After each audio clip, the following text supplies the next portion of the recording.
welcome everybody to the first of our summer series. If you haven't joined us before, we always like to start these webinars by just getting a sense of where people are dialing in from. So just pop in the chat where you're dialing in from today.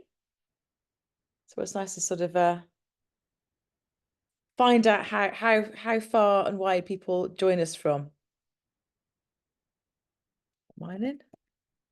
Lovely sunny day here in Hastings by the sea today. Haven't actually seen the beach today, but maybe this evening, you never know.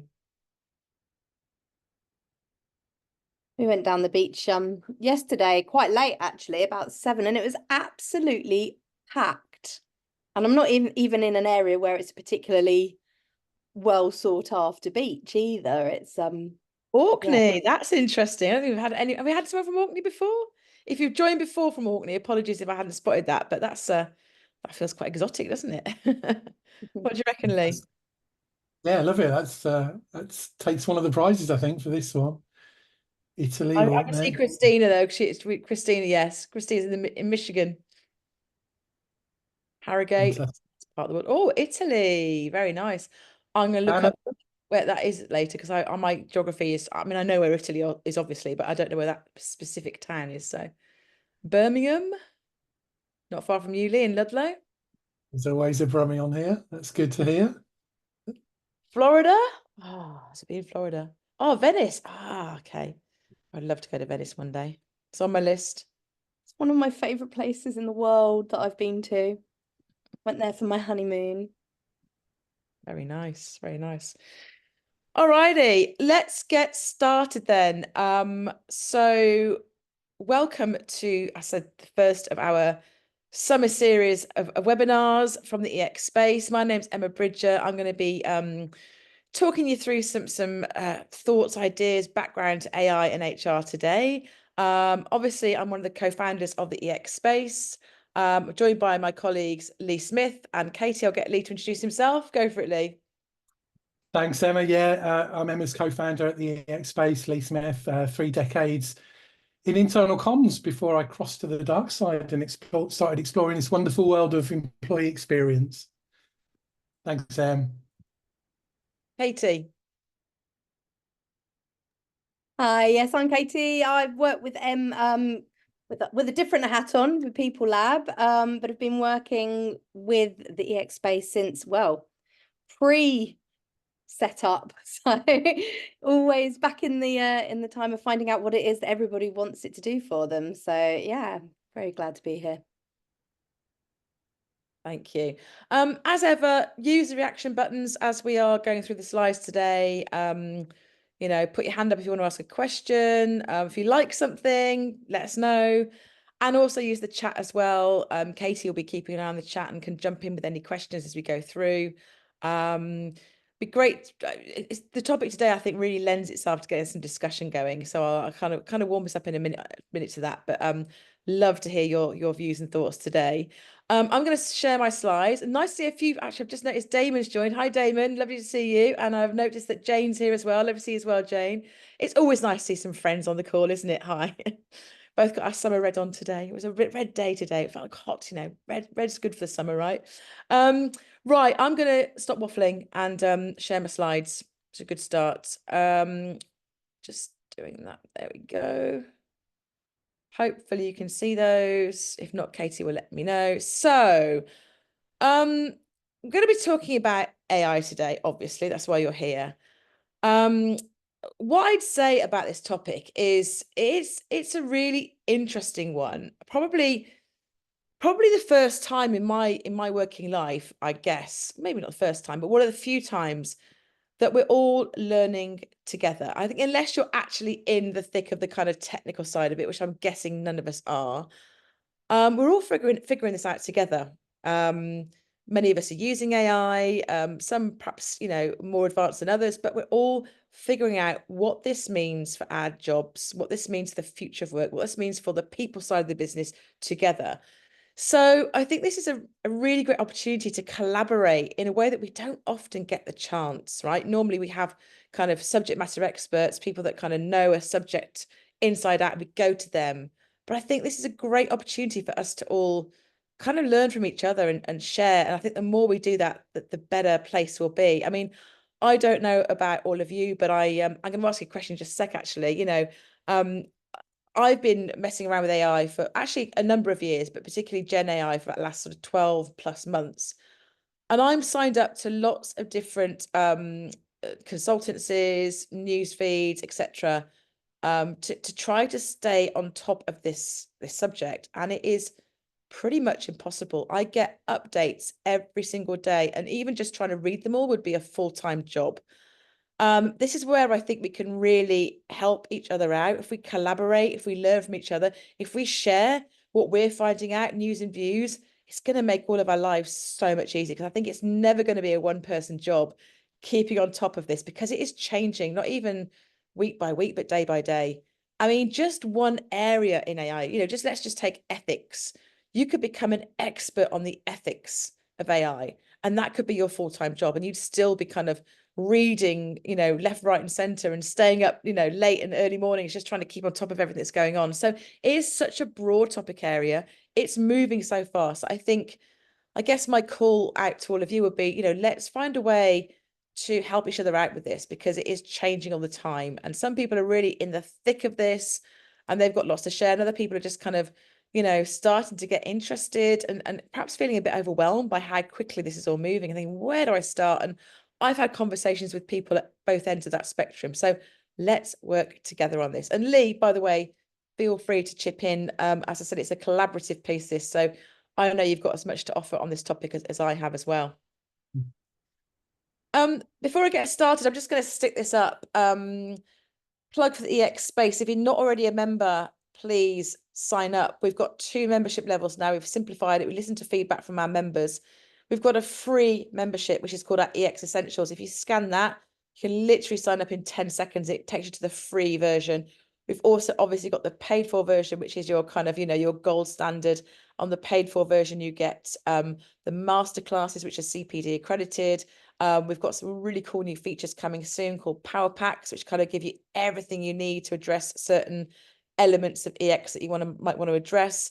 We've got bite-sized courses. We've got amazing tools. We've got diagnostics that are, worth, I don't even like to think how much they'd be worth if you bought them from a consultant, but, great ready-to-go diagnostics that you can just plug and play with, however you choose to measure engagement, EX, etc. So the free version doesn't have some of that, but it has some really great starter tools, but the paid for version has all of that. The other QR code on there is a big ask from us. We're doing our annual EX report, which is a little bit of not a little bit, a big deep dive into the profession of employee experience and engagement. So if you've got 10 minutes and you're happy to help us out, we would be incredibly grateful if you could scan that QR code and complete the survey when you've got a minute. We'll be sharing the results of that in September this year. So let us get started. Just going to do a little bit of background, bit of context setting, starting with perhaps the most obvious slide in the world, the evolving nature of work. Just a really good way to set the scene, I guess, that the fact that, the world of work has changed beyond all recognition, and it is accelerating, day by day, week by week, with the evolution of these tech solutions that can really help us to do things differently. And we're going to dig into that today. But I think it's just a really good place to start, just as a reminder that, these changes were already happening. The pandemic absolutely accelerated them, and Gen AI is accelerating them even further. We often talk about employees being the consumers of the workplace at the EX space, and that is, never more relevant than I think in today's workplace. So it's clear we're going through a huge transformation, a big paradigm shift, a huge revolution, and we need to do things differently. The ways of old are not fit for purpose anymore. And I've taken this great visual here from the work of Josh Basin. Big fans of Josh's work. If you haven't come across him, check him out. I'm not going to talk about this, but I think it's just a really neat synopsis of how HR as a field has changed over the years, and again really accelerated in the last sort of 5 years or so, particularly with the pandemic, as I've said, and Gen AI. So pick some examples from there, but we talk about personnel, We talked about, compliance, linear careers. The world's really changed. We talk about, squiggly careers now. We talk about job crafting. As I've said, the ways of old aren't fit for purpose. So if you're interested in how HR has evolved, check out Josh's work. It's great. And there's a really great slide here just to sort of share a quick high-level synopsis of where we're going. And we'll make sure we send out all the links to sort of various bits and pieces after the webinar as well. So how do you feel about HR? That's HR, AI. So you might recognize these images here, and if you don't, I'll explain. So on the left-hand side, my left, I think that works for you. I get confused with the mirroring piece. The scary one is from Terminator. So those of you that are my age will remember the first Terminator films with Arnie first time round, where, Terminator came from the future, the robots had taken over, and it was a pretty apocalyptic view of the future, dystopian apocalyptic view of the future, pretty scary, not cool at all. And the view on the right is a different version of AI. So that's Iron Man, that's Jarvis, his kind of personal assistant, his kind of, his robotic right-hand man, if you like. So are you more like the apocalyptic Terminator view, like, I'm really scared of this, I don't know, I'm not sure where it's going to go? Are you more on the kind of Jarvis friendly, I'm here to help you, I'm going to make your life better view, or somewhere in between? I'd love to hear your views on that. Pop it in the chat. I don't know about you, but I must admit, I'm definitely much more of a glass half full kind of person. I'm an optimist, and I'm more on the right hand, the sort of Jarvis view. But even then, whenever I use Gen AI, I'm always really polite to it, just in case, things go, things go a bit south, and the sort of more apocalyptic view becomes, the way of the world. And I think Gen AI might remember I was nice and polite to it, and I didn't treat it badly. Which just shows there's a little bit of paranoia in me. What we got coming up, Katie? What do people think? Sorry, I couldn't unmute quick enough then. I think we've got a lot of people in the middle, actually, saying they're in the middle. They can kind of see the potential, but also a bit nervous, a bit like you, Em, a bit like you, not fully there yet. Maybe everyone's being polite to their Alexas and saying please, thank you.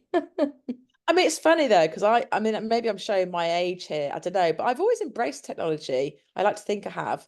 I used to be in a band in the 90s, and we were one of the first bands to have a website, and we all got involved with building the website. Kind of helped me get my first job in internal comms, actually. I think we've temporarily lost Emma there. I just don't like it. We temporarily lost you. Sorry? there. We temporarily lost you, but I think it was AI. It's listening to us. So it's trying to stop you to say anything bad. I'm just saying, it's classic, isn't it? I've told, I'm at home, working from home today because I've got a very poorly 15-year-old, unfortunately. And I've warned all the kids not to be on the Wi-Fi, but I bet they're disobeying me, and they're on the Wi-Fi. Lee, what about you? What's your view on this? I think it depends, doesn't it? I do. When you start to think about AI, I think it's pretty scary. I was lucky enough to see a guy from Google DeepMind speak recently, a guy called Dex Hunter Torek. And he said, he's kind of in his opening words, the next decade will be the most disruptive period in human history. And that kind of nails it for me. We're really at the very earliest stages of this, and the pace at which this is changing, as you said at the outset, you can't even keep pace with what's happening now. It's accelerating at a crazy pace, and who knows where this will lead. And I think this is where, we'll touch on it later, but the kind of ethics around the use of AI, the guidelines around how we utilize it within the workplace are so hugely important, because it could end up a horror scenario, or it could end up a really great thing that actually empowers human beings, which is what I guess everyone on this webinar is all hoping and praying for. Absolutely. Thanks, Lee. Okay. So what is AI? Here's the Oxford Dictionary definition. The theory and development of computer systems able to perform tasks that normally require human intelligence, such as visual perception, speech recognition, decision making, and translation. That's quite a neat definition. I think I remember back to when I first started studying psychology. I started my my degree in psychology in 1990, and I remember we learned about all this stuff. We did cognitive psychology, and we learned about neural networks and machine learning, and it just seemed so futuristic. And here we are now, you know, 30 odd years later, and it's a reality. So goodness knows what the next 30 years will bring. I know this quote has been used a lot, but I just think it's really worth just holding it close, because there is a lot of paranoia about, you know, AI, will it replace me? And I think this is really good to just think about your future career, your skills, where you're going. So AI won't replace you, but a person who is using AI will. So it goes back to my point at the beginning. How can we all help each other as a community to make sure that we are, you know, we're collaborating on this. We understand how to get the best out of AI. We're up to date on the latest kind of practice and skills and knowledge within the people side of the business, so we don't get left behind. Okay, how can we all help each other to do that? I think it's a really good call to action for me. So how do you feel about using AI? And I suppose we've kind of covered that slightly with my two images, but again, love to know who's using it and how you're using it. So what I'll do is I'll get you kind of filling out the chat on that as I start to go through the next slide. So I'd love to know, you know, if you're using it, and if you are using it, how you're using it, what ways you're using it. And I've run a few kind of in-house webinars on this for various clients, and it's really interesting to see the kind of the breadth of response on this from those people who are like, I've no idea even how to use it, let alone using it yet, through to those people who are kind of really, you know, quite progressive in terms of the way they're using it, and the way they're using it in work. And what's really interesting is, you know, we are hearing from people who are kind of using it a little bit surreptitiously. So I'm not supposed to be using it, but I am, because it's really helping me to do my job. So again, we get back to that ethical piece, don't we? And the need to kind of control the narrative and content. So there's such a huge kind of a can of worms we could open here. Katie, anything coming through on that you want to share with me? Just one comment, actually. Oh no, I say one comment. A couple of things coming through. One of which is from Lee. So I'll hand over to you to say your piece in a second, Lee. But there's also a comment here from Frank saying he's not a massive fan of the actual quote around who's going to be using AI, and the person using AI might take your job, because it feels it does push that fear narrative. And he's definitely more of the optimistic thinking. But agree that AI is completely overwhelming. Where do you start? It needs to be broken down into small pieces. Also got Christina here saying it's really useful for generating initial drafts for things like qualitative interview questions, helps with analysing data, doesn't always capture the nuances, so you do need to still go back and check it, which I'm sure we'll talk about in a moment. Hasn't been found to replace what I do, but it definitely helps get you started. Another comment here from Jane, sort of saying used for an initial draft of a job spec. So I think a lot of people using it very much in the same way, sort of gets you out of that blank piece of paper syndrome, doesn't it? Oh, absolutely, absolutely. Frank, I love that challenge. I'm going to take that away, and I'm going to rewrite that statement in a strength-based way. It's a really good challenge. So I'll leave that with me. Lee, what were your thoughts on this? How are you using I it? think Christina said it in a very similar way, to be honest. I think most of my experimentation so far has been around content creation. I'd love to say I've had a go, you know, making music or raps or imagery or video with it. I haven't yet. It tends to be very text and word based. And often it's, you know, it's great for generating ideas, coming up with initial drafts, but boy, it needs an awful lot of work to make it human. And I think, you know, that's a really important point for me, is recognizing what AI is good at, but also what it's not good at. And at the moment, it doesn't quite nail that human voice, I don't think. And what AI also isn't good at is predictions or making decisions, whereas we actually are. So I think that's the other thing I'll just sort of flip into this is, you know, AI is great at many things, but it's not good at some things. And actually that's where we can probably up our skills and focus on our own development and traits as well. Yeah, definitely. Yeah, I agree with all of that. And I'll go into some of the ways I've been using it over the last, well, goodness knows how many years, but Gen AI specifically the last sort of 12 months plus. But well, actually it's about 18 months now. But, well, beginning of last year, I remember one of the most creative ways I used it was my sister. I bought her tickets to see Madonna last year for her 50th birthday, and her birthday was about this time last year. And I asked AI to come up with, I think it's an 8-line verse to tell my sister that I bought her Madonna tickets using only Madonna lyrics, and it gave me about 3 different versions, and it was amazing. I could never have done that on my own. It was like, oh, this is so brilliant. I love it. So you can have some fun with it as well, right? So how are we using AI outside of work? Well, I wanted to bring up this slide because actually I think we're starting to talk about AI synonymously with Gen AI. And actually, we've all been using AI for years.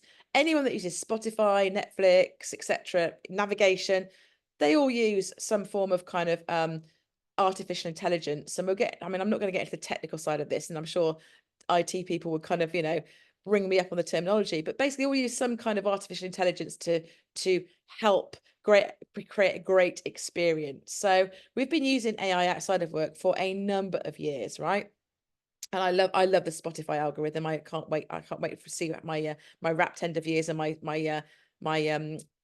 proposed playlist, things I should be listening to and all that kind of stuff. So that really works for me. And how are we using it at work? So again, actually, we've been using AI at work for a number of years. It's nothing new in all sorts of different areas. So customer services have been using chatbots. And I think, I remember when chatbots first came out, we all hated them, right? We're like, oh goodness, this is a nightmare. Now they're so much better. Quite often it's like, actually give me a chatbot because you can probably solve my problem. They're a lot slicker than they used to be. Marketing, anyone in marketing use a number of different tools, and internal comms use similar sort of tools. I've no idea what that finance tool is, but I'm sure someone in finance could tell me. In the HR side of things, recruitment, employee engagement, performance management, we've been using various applications that dig into or use these types of artificial intelligence tools for quite a while, but we don't really think of it in that way because it's very much behind the scenes. It makes our lives easier sometimes, our lives better sometimes, but it's kind of quite backstage, I think. So just wanted to kind of make that point that we have been using AI for quite a while. But I guess it was just a little bit more transactional and behind the scenes. And I think the big shift is really going from what we call professional grade to consumer grade tech. And if any of you were on the webinar that we ran with Riff from Bupa, this is something that he talks about a lot. So professional grade tech really is kind of that tech that's for subject matter experts in the background. So, we might be using like maybe Peakon or Culture Amp, but it's helping us to analyze that qualitative data.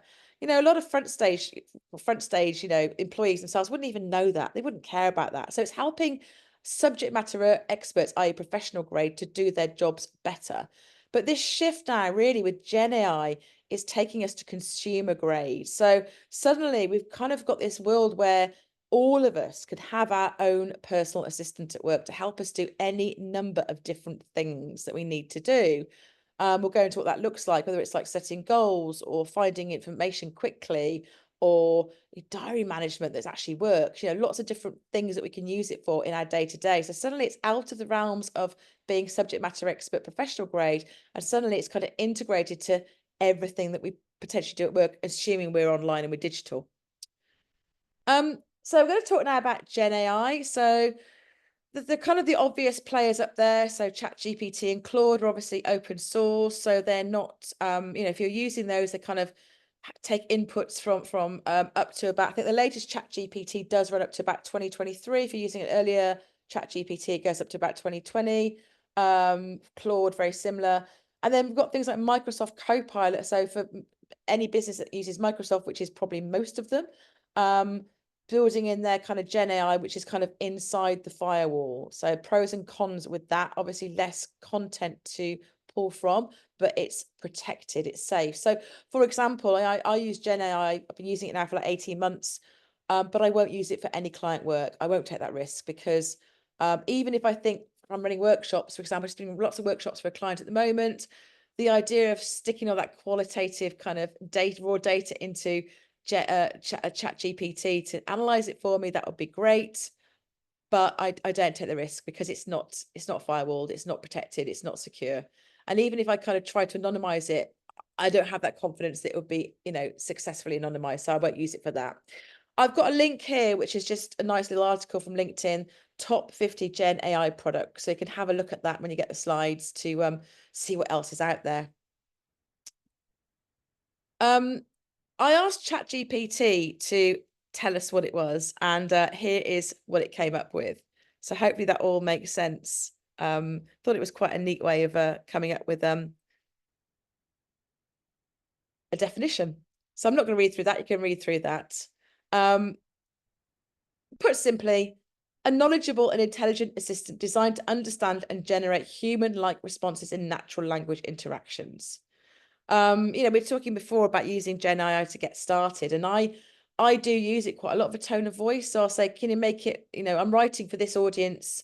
We're not going to go into this today, actually, but we did do a webinar last year on Gen AI specifically and looking at prompts and prompt engineering and prompt hacks. And, you know, I've really learned over the last 18 months how to get really specific with my prompts, and I get so much better output. But, you know, talking about who I'm writing for, who my audience is, what sort of tone of voice I want, I get much better results. That's something worth thinking about if you're using Gen AI to sort of generate copy for you. And, you know, I have to say it does a fantastic job. Sometimes it's a little bit too friendly or too personal. So just tone that down a little bit and we get there in the end. So it saves me a massive job for sure. How are people using Gen AI? I think I got this from Reddit. I thought this was quite a neat sort of infographic just to sort of show the ways that people are using, Quora and Reddit, yeah, the ways that people are using Gen AI at the moment. And that definitely resonated with me. I definitely use it for content creation. I'm not really using it for tech and troubleshooting yet.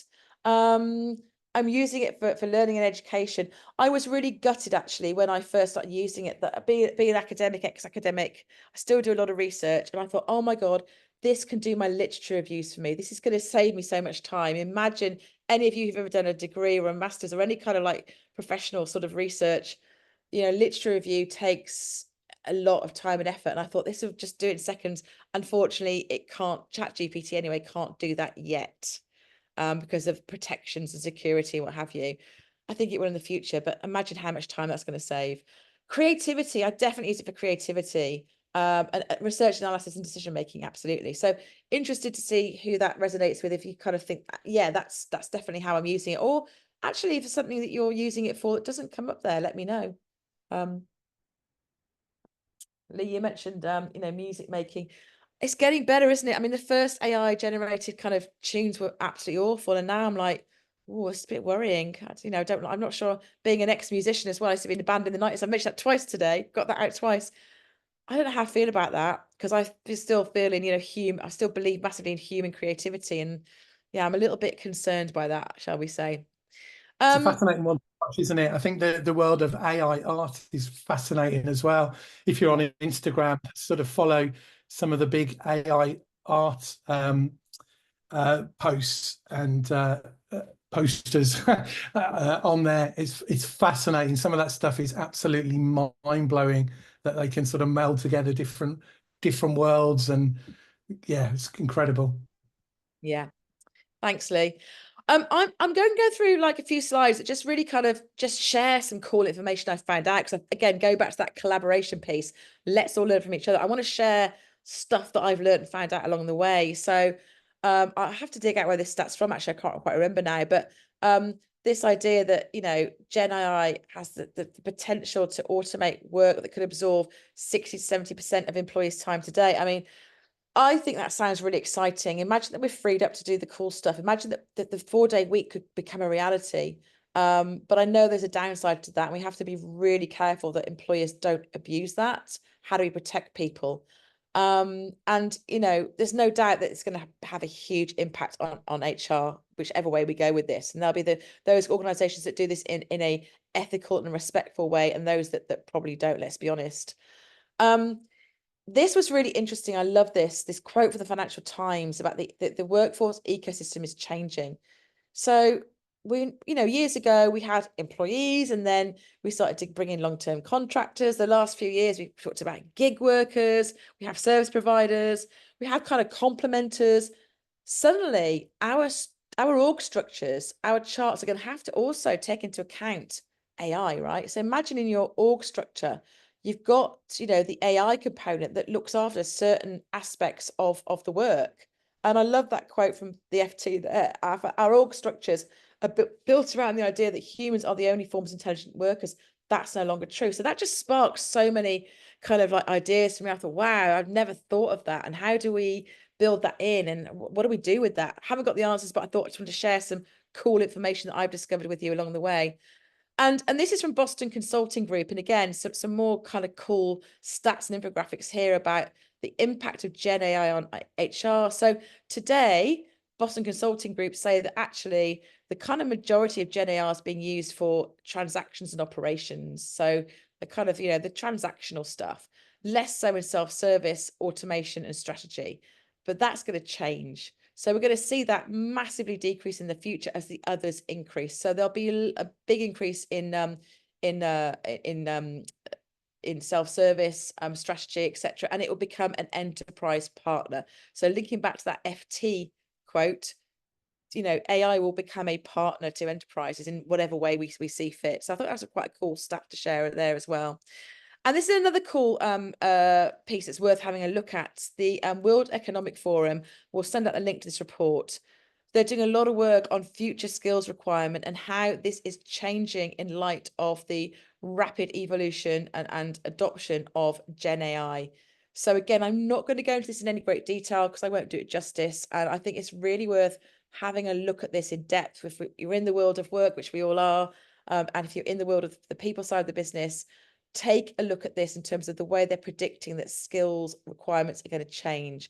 And I think, you know, just going back to that piece about future-proofing your career, you know, how can we make sure that we future-proof what we do? And clearly a part of that is going to be getting to grips with these new technologies and understanding how to best deploy them in our organizations to add value. So again, I just wanted to kind of just flag that as a go and take a look at this. I'm not going to go into any great depth on that, but definitely worth having a look at. And if you're involved in the kind of talent side of the organization, clearly this is well worth having a look at in terms of mapping your skills today and your future skill requirements and bringing in some of this thinking against that. So hopefully this will help you to kind of, again, elevate what you're doing if that is part of your day job. So I wanted just to spend a couple of minutes before we go to questions, just talking about Microsoft Viva. Now, I'm not a Microsoft partner. EXSpace are not Microsoft partners. But I think that, you know, as I said, we have to keep abreast of this world, right? We have to look at different technologies coming through. It's hard to keep on top of these. We kind of review the market really regularly to see who's joined, who's left, who's been bought by who, you know, who are the key players. So I wouldn't say that we are, you know, as on top of this as say people like Clearbox Consulting are. They do a great free report, by the way, on the different platforms. Again, we'll include that in the links, but we certainly have to make it our business to know what's going on. And Microsoft Viva, I think, definitely one to watch. I think for Lee and I, it's probably the most sort of end-to-end solution when it comes to using AI for employee experience. And obviously they have capability to kind of you know, integrate into other apps you might be using as well. So we thought it's just worth having a very quick kind of, again, just a signpost to this. And we're going to in the future be doing some much more in-depth webinars on Viva and what it can do for you. But the Viva platform really, I think, you know, a few years ago, it was kind of very much about comms and measurement really, and then kind of the SharePoint piece around intranets. And it has really evolved at kind of breakneck speed, I think. So we're looking at, you know, yes, the measurement piece is still in there, but it's much more, the platform itself is now much more looking at that kind of end-to-end employee experience. So for example, you'll see there Viva goals. So all of a sudden now you've got this ability within the Viva kind of suite to, you know, to genuinely kind of set your OKRs at the top of the organization and to have that aligned all the way down, then to have that linking to your performance development approach and the training and development you offer, career pathways, career goals. And the key thing is that running through all of these different kind of applications is Copilot. So AI runs through all of this in lots of different ways to act as your personal assistant to help you set those goals, to help you make sense of the data you're getting through the Glint application. So all the way through, you've got Copilot either helping you as a professional subject matter expert, but also helping you as an employee as well. So this does seem to be kind of leading the way. And I've put Silicon Reef their logo down there for a reason. So they are Microsoft partners, and they kind of implement Microsoft various elements of the Microsoft suite, Viva, for clients day in, day out. That's all they do. That's what they do.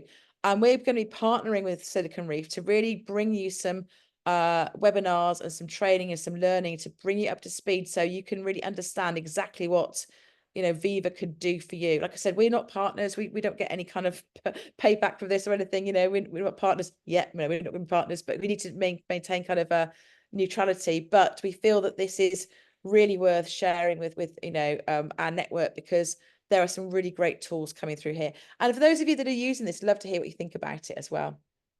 So I want to just mention that.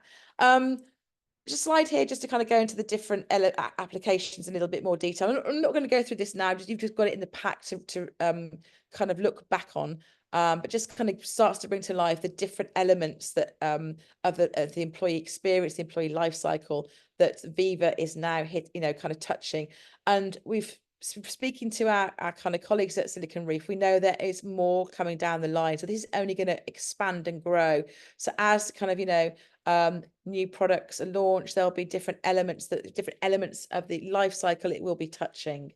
But things like the goals piece, I think I was particularly kind of like excited and impressed by that, because it's so difficult to kind of get that right in organizations. So this could be a game changer. And again, it's my optimistic kind of hat on. Then we'll see if the reality matches the optimism that I have. But I'm quite excited by this. And as I said, Copilot is the kind of AI kind of integrated in all of this to kind of bring this kind of professional and consumer grade experience to life. So I'm not going to go through all that, but I just thought I'd include the slides here just to kind of set the scene, signpost it, and see if there's more interest in this moving forwards. So just to finish up then, a couple of slides. I mean, just to go back to how I'm using AI and Gen AI and how you can use it in EX. I've brought up the EX landscape model. Some of you might be familiar with this. It's just a simple way of kind of chunking up the different areas we tend to get involved with when it comes to EX. So from hygiene EX, so making sure that people get paid on time, we've got the right tools for the job, through to life cycle EX, onboarding, performance management, everyday EX, so everyday moments, the culture, leaders, values, and through to the EX mindset. At the bottom, it's really clear how, the examples I've talked about so far. So, you're writing a policy. Yeah, absolutely. Gen AI can help with that. You've got to complete a form. Yes, Gen AI can help with that. Maybe you're writing a CV, whatever, or a job description. Designing learning, use it for design learning, to analyze data, for recognition programs, for setting OKRs, and that Viva example I've just shared. Coaching questions, for drafting comms, telling stories, writing scripts, all the way through to the mindset piece around developing leaders and resilience training, for example. It's going to be able to help us with every single part of that EX landscape. I firmly believe it's going to make our lives easier, more efficient, so we can get on with the human side of the job. So I don't think it's there to replace us. I think it's there to give us time to sort of, do the right things. And for those of you who've been through the masterclasses, the CPD masterclasses, you'll know that this is the kind of the framework that we follow. We have tools and diagnostics and all sorts of activities and case studies to help you through every step of the kind of design sprint. But what I'd say is that, a great place to start really with AI, if you're kind of at the beginning and think, well, how are we going to use it? Is not to try to jump straight to solution. I know I've given some examples here of what's out there, like ChatGPT, Claude, Viva, etc. But what I would suggest really strongly is that you start at the beginning. What is our ideal experience and how do we measure up? And as you go through this pathway, as you go through this framework, then you kind of get to solution further down the line, and it will lead you to thinking, what are the right solutions for us? So how are we going to use Gen AI? How are we going to use different AI tools, rather than jumping straight to solutions and making some very expensive procurement mistakes, which we have seen some of our clients do, jump straight to a shiny solution, actually hasn't fixed the problem they want to solve. So I would always say, take a step back and just be really clear what the problem is you want to solve and whether it's going to meet the human need that you have in your organization. Ethical considerations and challenges. I think we're going to run a whole webinar on this because this is a huge area. In fact, even today, I saw that Microsoft are campaigning to have some sort of AI fraud laws put in place. I mean, this is like the Wild West at the moment, isn't it? You know, it's so up for you know, for to be a force for good, but also it's so up for being a force for evil at the same time. So yes, big benefits, but we know that, you know, for example, you know, ChatGPT, there's lots of scope for biases. It's only based on the content that it has available. So content in, content out. And that's even more an issue if you're using, you know, Gen AI within the firewall of your organization, because, you know, at least ChatGPT has the whole of the internet to kind of mine. If you're using, say, just your intranet, that's going to be a problem if you don't keep that really up to date and it's not, you know, it has kind of out of date stuff on there. There's privacy issues. There's potential for job displacement. That's a biggie. How do we overcome that? ChatGPT, yeah, trained up to info on 2021 with some, if you got the latest version, some updates go to 2023. So it's not up to date. It's not right. It lies. Lots of really interesting studies showing that it lies. You've got to make sure you check it. And I think ultimately we've got to make sure that we're really responsible and we ensure transparency, fairness, and accountability. So this is, we're not even scratching the surface on this, but we're going to talk more about this. And again, we'd love to hear your views on what you found out about the ethical side of it. So I think the biggest fear really is it's going to eliminate jobs. And I think it's interesting that the 2023 Hollywood strikes by the screenwriters, I thought that was just about pay.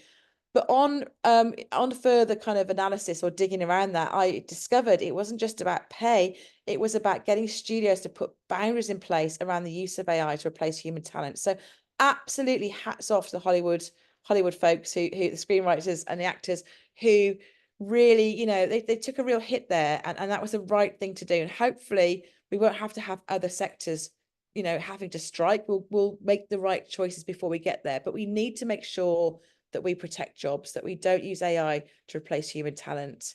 AI can help. So we're just figuring out how these tools can be used.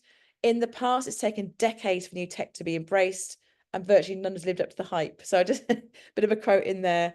I don't know if you agree with that or not, but I thought that I put that in. The evidence so far suggests that Gen AI has produced work of fear. That's from Harvard Business Review. So I've got you know, a useful piece in there if you want to have a look at that one. So I'll send you a link to that one.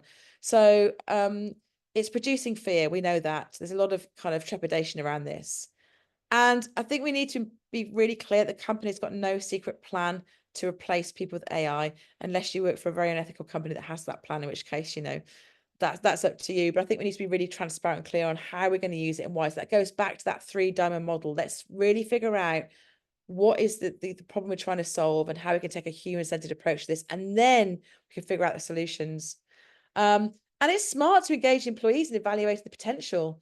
It's going to help reduce their stress. It's going to help them learn about how to use it. And it's going to, you know, take it from being this kind of like secretive kind of like, you know, big brother, you know, Terminator sort of thing to something a bit more like Jarvis. So just a few points on there.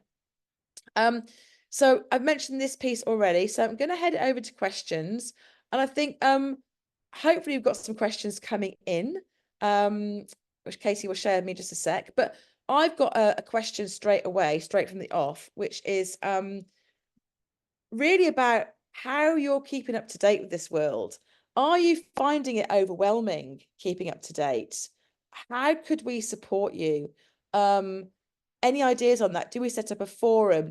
How can we help each other stay up to date in terms of AI, its impact on the people side of the business? We'd love to know your thoughts, because I really think that the whole is going to be greater than the sum of its parts in this. And what we don't want to do is create a kind of an ivory tower of expertise. We want to really collaborate in the spirit of the internet, in the spirit of open source, collaborate on this to kind of keep each other up to date. So any thoughts on that, let me know. Would love to hear what you think.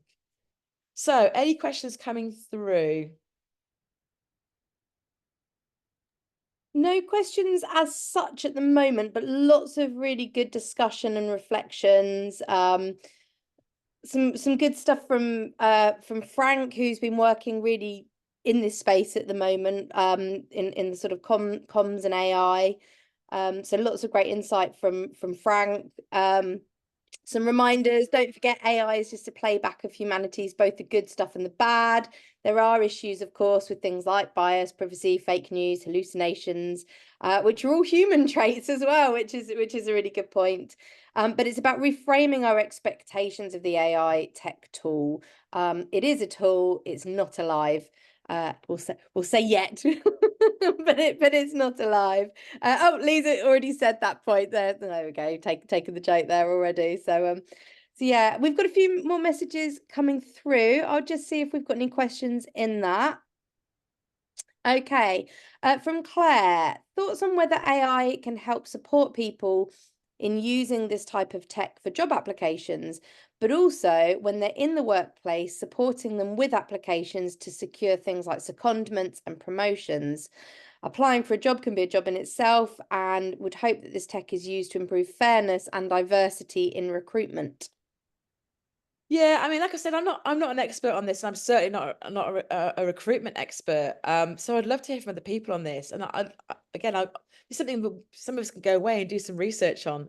So we're kind of talking from evidence rather than from hunches. But my hunch is that it can help to reduce the biases. I mean, I know that if you put into ChatGPT and say, you know, what does a kind of leadership board look like, it'll come up with, like, you know, 12 white men of a certain age, right? So we know there's bias in it. But I think some of the tools I talked about before, you know, things like, the not even Gen AI here, but the kind of recruitment tools themselves, and what I've seen, they are effective at reducing some of those biases. It's such an interesting one, this, because at some point the process has to get human, or does it? I think it does. And a psychologist in me, you know, this is where we go, well, we all have those innate biases. And we talk, I've done lots of webinars on biases. Our biases aren't necessarily bad things. They're there to help us make sense of the world really quickly. We've got over 160 of them. They help us to kind of, you know, make quick decisions. So a lot of the time they're there to kind of, well, from an evolutionary point of view, to save our lives. But the problem is sometimes they get in the way of us making good decisions. So there's a lot there around, I think, how we could use AI as almost like a partner to kind of maybe challenge some of those biases. I don't know. The answer is I don't really know yet, but I think it's definitely a great question, one that we could definitely do some more research into, or partner with some people in the recruitment space to kind of come up with the latest evidence based on this. So I always like to go back to, you know, what it's good to have hunches, and I love hunches, and I like to sort of look at hypotheses, but let's see what the research is telling us. Let's see what what the evidence base is. So that would be like a bit of a befuddled answer there. I apologize for that, but I'm just being really honest about where my head's at with all this. You can probably use AI to weed out CVs that have been produced using AI. There's some weird cyclical thing that could happen there.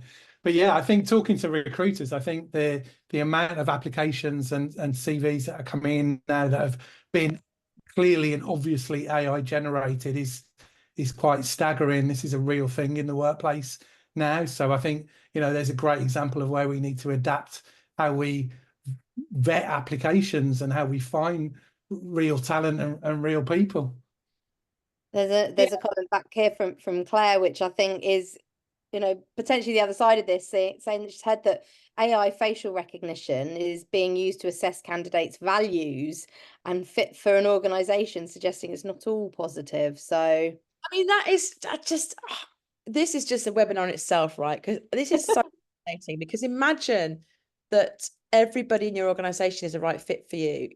That's not, you need some tension, you need some conflict, you need some disruption, you know. And I'm just thinking about neurodiversity here, for example. How does that help with people that are neurodiverse? I'm thinking about how some of us, I'll put myself in this category. I kind of knew how to play when I was in house, I'd go for jobs. I kind of knew how to play the game. Some people don't, right? How do you kind of separate that? So there's so much to pull apart here. I mean, I think that's really worrying. And I have been reading a lot about, yeah, companies have values. The extent to which they're lived or breathed, that's another debate. But let's imagine that companies have a kind of culture and they want something that's a good cultural fit. And again, sometimes on paper you can go. I mean, I've been through interviews with brands I thought I'd be a brilliant cultural fit for, and I've got inside the door and thought, oh no, this wouldn't fit for me. And other brands I've worked with that I wouldn't have thought I would have fitted in. And I've actually really excelled and done really well there. So I'm thinking about, my days in the energy industry with lots of engineers. I'm quite a creative person. I'm a little bit of a maverick. I used to be in bands. I'm neurodiverse. I wouldn't have thought I'd have been successful in that environment, but I did, probably because I stood out. I don't know why, but on paper that wouldn't have been a good fit for me. So I think there's a real worry in terms of creating a workforce that is so aligned that you get no tension and no disruption, and everybody is too similar. That's not going to work, right? So there's a whole load of stuff we can pick apart there, and I think this is definitely one for a future webinar. Yeah, definitely. There's a few more comments on the chat around that. But in the interest of time, I want to make sure we get as many sort of questions answered as possible. So I'm just going to come back to this question from Frank, and actually I think this is a really good fit for those of you who are part of the EX space. How do you think employee experience can be enhanced by AI? I think it's got huge potential to enhance employee experience, because for me, the work of employee experience has been human-centered. Now, that sounds like a contradiction, but often in employee experience, we are so tied up with stuff like analyzing data, putting together reports. There's nothing wrong with analyzing data. I love it. I'm a research scientist. Great. But, putting together different, let's take someone that's working in employee engagement, right? So much of the employee engagement manager's job is agreeing reporting hierarchy, so the right person gets the right report, doing a roadshow to take reports around to different stakeholders to give them the different results, and a lot of very operational stuff that doesn't really kind of improve engagement in the organization. Maybe not the best example. Let's take communications. Like, a lot of communications work, is spending days, weeks, months on refining a presentation for the latest quarter results, or being a mouthpiece for or not being a mouthpiece, but doing a lot of the work for the chief executive. So doing a lot of writing for them. Me and Lee both have spent time in comms in house and at times, and how much time is taken up by a few people at the top that need you to handhold them. It's so for me, I think the real opportunity here is it frees us up to do the real work we need to do, which is about being human-centered. So the people side, it will never be able to do that for us. The people side of EX. So genuinely understanding our people, their needs, their wants, their motivations, understanding what good looks like, that problem-solving piece, that creativity piece that I think that it can help us with, but it cannot replace us doing that. So I think it will free us up to do the work that's going to make a real difference. That's my hope anyway. I'm gonna just build on that as well, Em, if I may. I think a slightly different angle, not looking so much at EX as a profession, but looking at the employee experience overall. And I think for me, it's around line managers. We know, right, that line managers are the key to unlocking engagement, or one of the big keys. And we know that they're the kind of guardians of everyday EX for most employees out there.